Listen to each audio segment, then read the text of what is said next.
C'est plus de 10 000 personnes qui se sont réunies au cœur de la cité dijonnaise, au cinéma Olympia et Darcy, autour de films professionnels et amateurs, nous faisant revivre les grands défis aventuriers.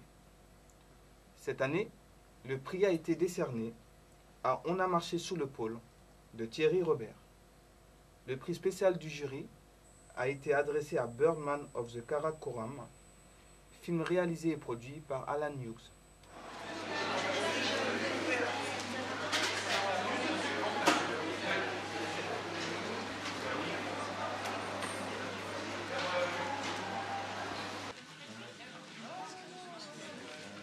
Alors voilà, mesdames et messieurs, vous êtes toujours extrêmement nombreux à participer à ce festival dont le rayonnement s'étend bien au-delà de notre ville de Dijon. Et votre présence témoigne du fait que notre municipalité est sur la bonne voie lorsqu'elle choisit de consacrer plus de 23% de son budget à la culture et de maintenir son effort pour que l'offre culturelle soit la plus large possible et demeure accessible à tous. Des sauts de puce avec un moniteur où on décolle pas beaucoup, juste 50 cm. Donc à partir de 14 ans, on peut commencer à apprendre. Stéphanie est sur un nuage. Son rêve devient réalité. Entourée par ses deux amies, Alexandra et Florin, elle a réussi son pari fou. Traverser l'océan Atlantique à la seule force de ses bras. Durant 2 mois, les jeunes femmes ont ramé jour et nuit, chacune leur tour allongée sur cette planche, pour parcourir près de 5000 km.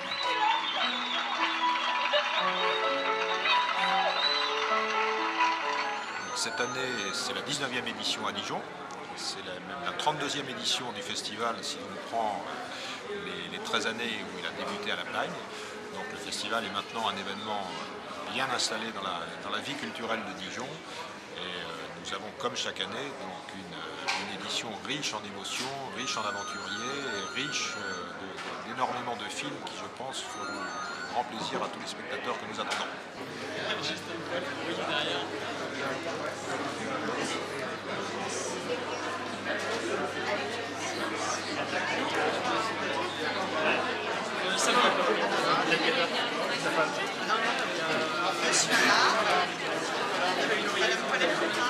Découvert des marionnettes le 15 décembre, 2 ateliers, quelques images proposées par Philippe, des images qui font énormément rêver. Alors tu vas essayer, Hérisson, de nous raconter quelque chose.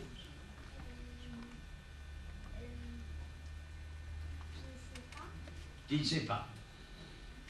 Et toi, Lou, qu'est-ce que tu pourrais nous raconter? Le petit chaperon rouge. Alors raconte-nous le petit chaperon rouge. Vas-y. Où vas-tu? Oui. Qu'est-ce que tu as dans ton poignet? Montre-le. Oui, c'est bien, voilà. Montre-lui. Voilà, pose-lui. La faire marcher, donc on lui a mis des fils au niveau des genoux. Au niveau des genoux, 2 fils au niveau des mains pour pouvoir utiliser ses mains, et un fil à l'arrière, montre-nous, au niveau des reins, de façon à pouvoir assurer un petit peu la stabilité de la marionnette. Ensuite, si on veut qu'elle ouvre ses yeux, qu'est-ce qu'on va faire? On va mettre au niveau de ses paupières, on va lui mettre un fil, c'est-à-dire que là, on pourrait avoir des fils pour pouvoir faire fonctionner les yeux. Il y a même des marionnettes, moi j'ai des marionnettes de Birmanie, qui ont, par exemple, qui peuvent ouvrir la bouche, bien maintenir les fils. Il marche en dansant. Voilà. Et maintenant, vous pouvez l'essayer à s'agenouiller, par exemple. Voilà. Vous voyez bien comment ça fonctionne. À quelle patte t'as fait, maman?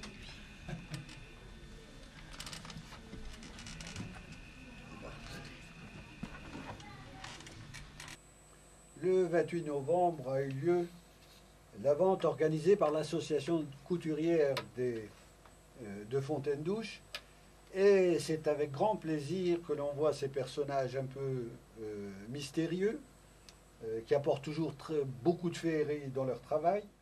Je m'occupe de l'association Centre social de la Fontaine-Douche qui s'appelle ASCS, qui propose beaucoup d'ateliers, dont des ateliers de travaux manuels. Vous pouvez voir la réalisation grâce aux cartes, aux travaux proposés en vente pour le Téléthon, puisque nos bénévoles n'étaient pas disponibles pour le week-end du Téléthon. En même temps, l'atelier de patchwork a proposé des puces. On nous a appelé l'an dernier dans le journal les piquets du patchwork. Et de ce fait, je trouve que c'est très bien. Nous sommes les piquets du patchwork et nous avons souhaité sortir un peu de nos tiroirs tout ce qu'ils pouvaient réserver de trésors. Et donc aujourd'hui, nous avons réalisé ces puces. Vous allez pouvoir filmer un peu le déballage des tiroirs qui sont proposés. Nous avons eu honnêtement des visiteurs ce matin et tout s'est bien passé pour l'instant. Nous souhaitons que cet après-midi, d'autres personnes arrivent.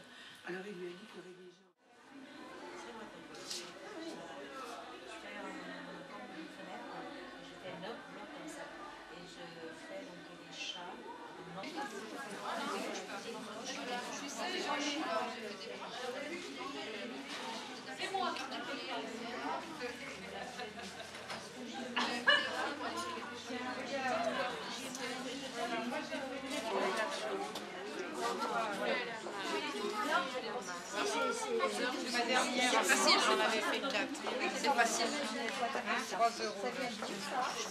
Ah, les greniers des grands-mères. Voilà, c'est parti. C'est elle qui me l'a appris.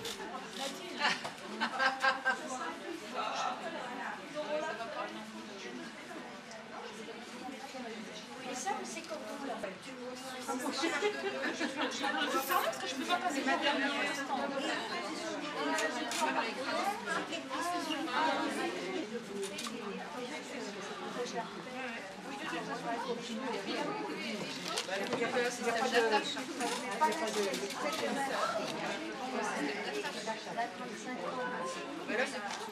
La Fontaine a du cœur. Voilà le nom du nouveau collectif créé le 30 novembre dernier. Avec pour objectif d'encourager le respect mutuel et de développer le bien vivre ensemble, ce collectif a organisé une grande journée de soutien aux sinistrés du foyer à Doma, ce dimanche 19 décembre 2010.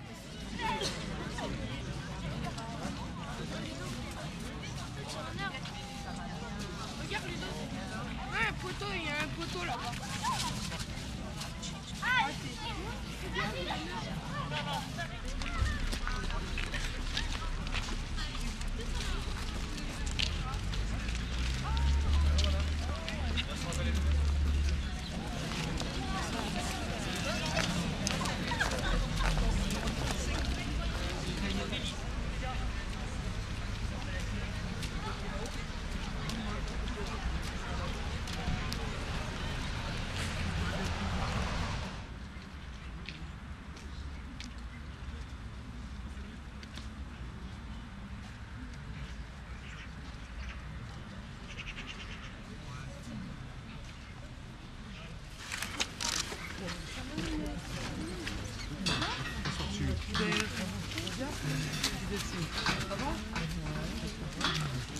Moi aussi, je suis avec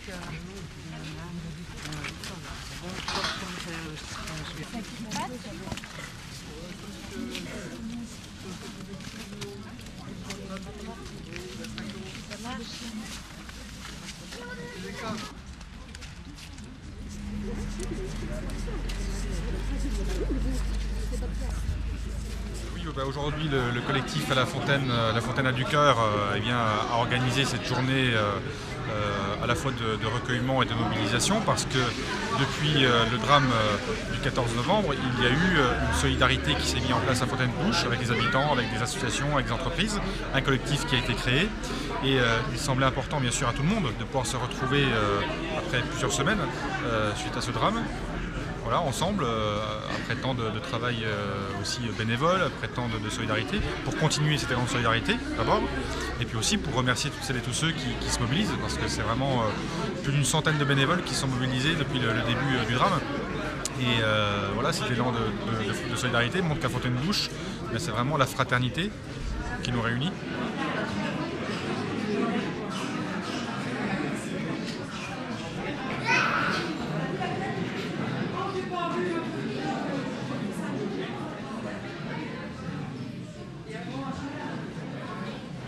Je vous propose de nous recueillir 1 minute pour leur rendre hommage.